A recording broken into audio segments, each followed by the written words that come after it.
Let's turn now to New South Wales politics. We're taking you live to Sydney. That's where the Premier Dominic Perrottet and also the opposition leader Chris Minns are currently speaking as part of a Q&A session at the Daily Telegraph's Future Western Sydney event. Let's listen in and get a taste. It's been levied at Labor, particularly from the Olympics up until when they were turfed out in 2011, that in fact we had an infrastructure drought, and that as a result we've had to have 12 years of catch-up, the biggest expenditure on infrastructure in the state's history.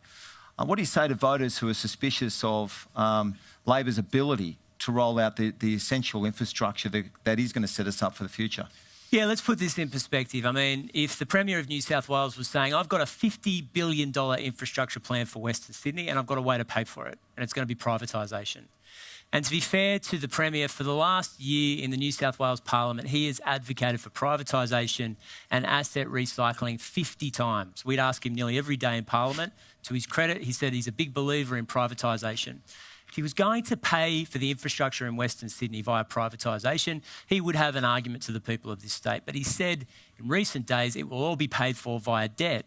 Now, we cannot ignore the fact that New South Wales has the highest debt that has ever been accumulated by any government in its entire history, not just in overall terms, but as a percentage of gross state product. That interest bill will have to be paid off by every subsequent generation of Australian. And if you add to it, then your interest bill goes from $6.8 to $8.6 billion. So it's not a case that you could just say we're going to put it all on debt, we never have to worry about it again, and future generations will have to deal with it at some point down the line. It will smash the New South Wales budget every single year. And I think that given the Premier has been a passionate advocate for privatisation for such a long period of time, the last 24 hours he said actually there's going to be no more privatisation. He's got a huge black hole in these supposed infrastructure plans for Sydney's West. We've got to be honest about the challenges.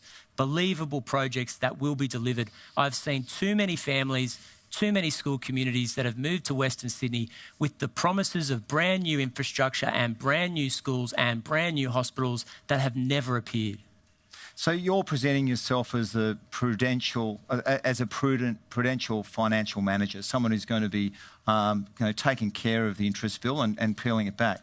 Have you gone to the Parliamentary Budget Office with your plan to take the cap off the wages bill for the public sector? Yeah, we're going to have more to say about that in the coming weeks. But have you gone to the office yet? Absolutely. Everything Labor will announce before the next election will be budgeted by the Parliamentary Budget Office. How much will it cost? Well, I'm obviously going to release that closer to election day, Ben, but I have to make this point.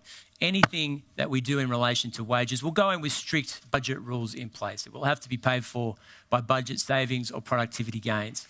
And I've been thinking in recent days that the consequences of not doing this, particularly for our schools and our hospitals, are immense. If you go to an emergency department in Western Sydney, and I'll give you one example, Blacktown, there's been 30 resignations of nurses from Blacktown Emergency Department in the last 12 months.